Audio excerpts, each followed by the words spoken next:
नमस्कार दोस्तों, आपका स्वागत है आपके ही YouTube चैनल LLP पर। आज हम आपके साथ कोरोना संबंधी एक नए एक्ट की बात करेंगे जिसका नाम है डिजास्टर मैनेजमेंट एक्ट 2005, जो कि भारत सरकार के द्वारा लाया गया था ऐसी स्थितियों से निपटने के लिए। हम सभी को इस बात का आभास है कि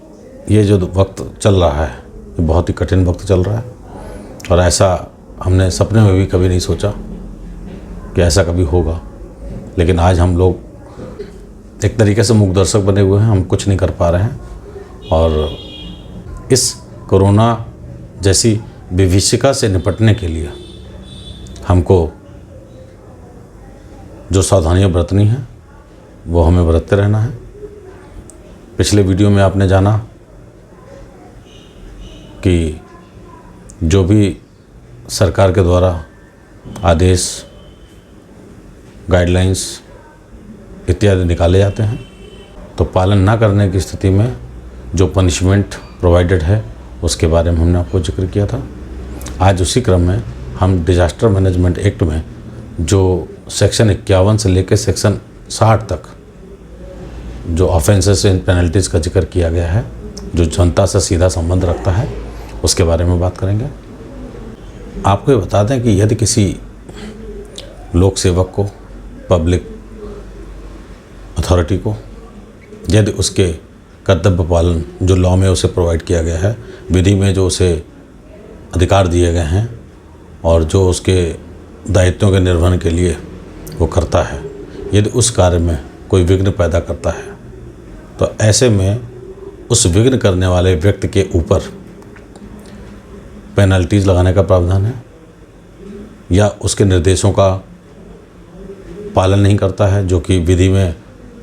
मान्य का प्रावधान है, तो ऐसी अवस्था में भी उनके ऊपर पनिशमेंट का प्रावधान किया गया। और यदि वो दोषी पाए जाते हैं तो यहाँ तक कहा गया है सेक्शन 51 में कि उस व्यक्ति को 1 साल तक की कैद और साथ ही साथ आर्थिक दंड यानी कि जुर्माना भी लगाया जा सकता है, या दोनों प्रकार से उसे दंडित किया जा सकता है। तो इस तरह से आपने देखा कि यदि आप उनके ऑर्डर्स को कंप्लाई नहीं करते हैं या फिर आप उनको ड्यूटी उनकी नहीं करने देते हैं, किसी भी प्रकार से आप उन्हें निवारित करते हैं, रोकते हैं। और हाँ, एक बात और बता दें, यदि आपने ऐसे पब्लिक सर्वेंट को इस तरह से रोका कि वो अपने कर्तव्य का पालन नहीं कर पाया और उसके कारण, आपके इस रोकने के कारण यदि किसी व्यक्ति की जान को खतरा पहुंचता है या जान चली जाती है, तो ऐसे में उस व्यक्ति को 2 वर्ष तक कैद का प्रावधान है दोषी पाए जाने पर। तो आपने देखा जैसे ही आपके कार्यों का अंजाम गंभीर होता है उसी तरह से उनके प्रावधान भी गंभीर होते चले जाते हैं। अब मान लीजिए कोई व्यक्ति कुछ लाभ सरकार से जो मिलते हैं उनको लेने के लिए झूठा दावा करता है, उस राहत को पाने के लिए झूठा दावा करता है और वो इस चीज़ को कर लेता है। ऐसा पाए जाने पर कि उसने झूठा दावा करके इस तरह से राहत हासिल की है, वो जिस प्रकार से भी राहत दी जाती है, चाहे वो मॉनिटरी हो, चाहे वो किसी अन्य तरीके से हो, राहत संबंधी जो भी चीज़ें हैं सरकार द्वारा जो की जाती हैं, यदि आप उस बात के लिए एलिजिबल नहीं थे, अर्ह नहीं थे और अयोग्य थे, फिर भी आपने उसका लाभ लिया है, तो आपको ये बता दें कि आपको इसका परिणाम, जो कोई व्यक्ति ऐसा करेगा उसको 2 साल तक के लिए कैद हो सकती है, साथ ही साथ जुर्माने के साथ उसे दंडित किया जाएगा। अब बात आती है कि यदि किसी व्यक्ति को कोई राहत सामग्री दी गई है या कोई राहत संबंधी पैसा दिया गया है जिसके विश्वास में उसको दिया गया कि इस तरीके से इसको ज़रूरतमंद लोगों तक पहुंचाना है। और यदि ऐसा व्यक्ति वो राहत सामग्री या वो पैसा अपने ही प्रयोग में ले आता है, अपने ही प्रयोग में ले लेता है, तो ऐसे में उसके खिलाफ कार्रवाई की जाती है। और यदि कार्रवाई में ये पाया जाता है कि उसने ऐसा किया है तो निश्चित तौर पर उसे 1 वर्ष तक की कारावास तथा जुर्माना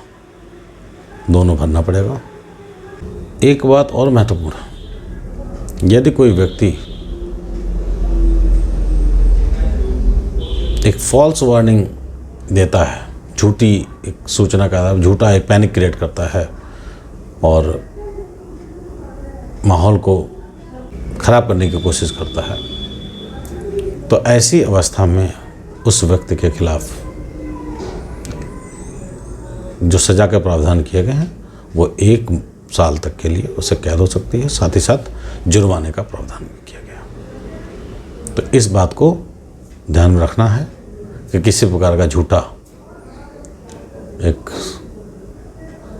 झूठी सतर्कता वाला अभियान या इस तरीके से पैनिक क्रिएट करने वाला कोई अभियान किसी को नहीं चलाना चाहिए, जो कि वो जानता है कि ये एक झूठा केस है, झूठी सूचना है। एक प्रावधान और किया गया है जो गवर्नमेंट से संबंधित है, वो ये है कि अगर किसी डिपार्टमेंट के द्वारा ऐसा किया जाता है कि वो जिन कार्यों को उसे करना है उन कार्यों को ना करके, कि यदि किसी डिपार्टमेंट के द्वारा कुछ ऐसा ऑफेंस किया जाता है तो ऐसे में हेड ऑफ डिपार्टमेंट उसका गिल्टी समझा जाएगा जब तक कि वो ये साबित ना कर दे कि मेरे द्वारा ये पूरी तरह से सतर्कतापूर्ण ढंग से काम किया गया था फिर भी ऐसा घटित हुआ, और या फिर मेरी नॉलेज के बिना ये चीज़ घटी है। तो बता दें इसमें कि डिपार्टमेंट जो गवर्नमेंट के होते हैं, जो भी ऑफेंसेस इनके अगेंस्ट में पाए जाएंगे उनके विचारण उसी हिसाब से किए जाएंगे और उनके HOD को, हेड ऑफ डिपार्टमेंट को जिम्मेदार माना जाएगा और उसी प्रकार से इनके खिलाफ कार्रवाई की जाएगी। 156 में गवर्नमेंट डिपार्टमेंट के ही जो ऑफिशियल्स हैं उनके बारे में ये कहा गया है कि यदि कोई ऐसा ऑफिसर जिसे सरकार के द्वारा कोई कार्य सौंपा गया है और वो ऐसा कार्य नहीं करता है या मना कर देता है करने से या छुट्टी पर जाने की चेष्टा करता है, चला जाता है, जब तक कि उसने कोई परमिशन ना ली हो अपने सुपीरियर से, लीगली, लॉफुली, विधिक रूप से, तब तक वो ऐसा नहीं कर सकता। यदि उसने ऐसा किया तो 1 साल तक के लिए कैद का प्रावधान किया गया, साथ ही साथ फाइन का प्रावधान किया गया। एक और मुख्य बात आपको बता दें, इस डिजास्टर मैनेजमेंट एक्ट में एक सेक्शन 65 है जिसमें उनको इतनी पावर्स दी गई हैं कि यदि किसी की प्रॉपर्टी को उन्हें कुछ समय के लिए आपदा प्रबंधन करने के लिए ज़रूरी लगे तो ऐसे में यदि वो व्यक्ति जिसकी वो प्रॉपर्टी है, यदि वो ऐसा करने से मना करता है, उसे ऐसा नहीं करने देता है, या फिर किसी व्हीकल की आवश्यकता पड़े, किसी साधन की आवश्यकता पड़े, किसी फैसिलिटी की आवश्यकता पड़े और उसके लिए वो मना कर देता है, तो ऐसे में सज़ा के प्रावधान रखे गए। क्योंकि आप आपदा प्रबंधन अधिनियम में के अंतर्गत ऐसी मुसीबत की घड़ी में आप ये नहीं कह सकते कि ये तो मेरी चीज़ है, ये मेरी प्रॉपर्टी है। वो ठीक आपकी प्रॉपर्टी रहेगी, लेकिन उस आपदा प्रबंधन करते समय अगर आपकी प्रॉपर्टी या आपके व्हीकल की आवश्यकता उन्हें पड़ रही है त्वरित कार्रवाई के लिए, तो वो जब तक वो घटना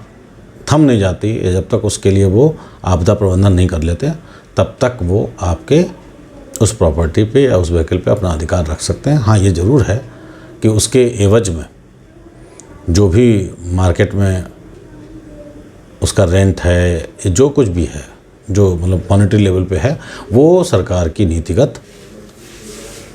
तरीके से वो जो भी धनराशि है वो उस ओनर को, उस मालिक को, चाहे वो प्रॉपर्टी का हो चाहे वो गाड़ी का हो, उसे दिया जाता है और यदि उसको कोई संतुष्टि नहीं होती है, यदि उसे लगता है कि नहीं जो दिया गया है वो सही नहीं है, तो ऐसे में वो अपनी बात आगे बढ़ा सकता है और संबंधित सरकार जो है आर्बिट्रेटर नियुक्त करके उसे डिसीजन के लिए कह सकती है। तो कुल मिला के ये जो व्यवस्था दी गई है ये एक तरीके से इफ़ेक्टिव मैनेजमेंट करने के लिए जो जो ज़रूरी कदम उठाए जा सकते हैं वो एक्ट में प्रावधानित हैं, और साथ ही साथ यदि कोई व्यक्ति उसमें अड़चनें पैदा करता है तो उसके लिए भी प्रावधान किए गए हैं ताकि ऐसे व्यक्तियों को ऐसा करने से रोका जा सके। हाँ, एक बात और, अगर कोई कंपनी,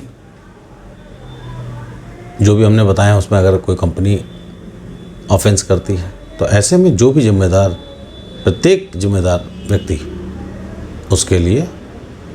अकाउंटेबल होगा, उत्तरदायी होगा और उसके खिलाफ उसी प्रकार से कार्रवाई की जाएगी जैसे कि एक व्यक्तिगत तौर पे की जाती है। हाँ, अगर कंपनी ये साबित करती है, कंपनी के जो मेन होलसेल लोग हैं, अगर वो ये साबित कर देते हैं कि मेरी नॉलेज के बगैर ऐसा किया गया है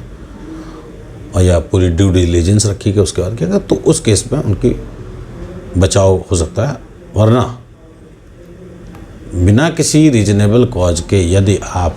सरकार के किसी कार्य में अवरोध पैदा करते हैं या कहना नहीं मानते हैं, निर्देशों का पालन नहीं करते हैं, तो ऐसे में सरकार के पास पूरी व्यवस्था है कि वो आपसे निपट सके। इसका सीधा मतलब है। इससे पहले कि मैं इस वीडियो को समाप्त करूं, मैं ये ज़रूर कहना चाहूँगा कि ये हम लोगों के हौसले की परीक्षा है और हमें अपना हौसला बनाए रखना चाहिए हर हाल में। बहुत कुछ देखने और सुनने में आ रहा है जो कि हृदय विदारक है, हृदय को चोट पहुंचाने वाला है, लेकिन चूँकि हम लोग कुछ कर नहीं सकते हैं, इसलिए सिर्फ प्रार्थना कर सकते हैं कि कम से कम नुकसान हो और जल्द से जल्द इस परेशानी से हम लोग उबरें और अपने जीवन को एक सुचारू रूप से चला सकें। अभी तक के लिए इतना ही, फिर मिलते हैं एक नेक्स्ट इंटरेस्टिंग वीडियो के साथ। तब तक के लिए धन्यवाद।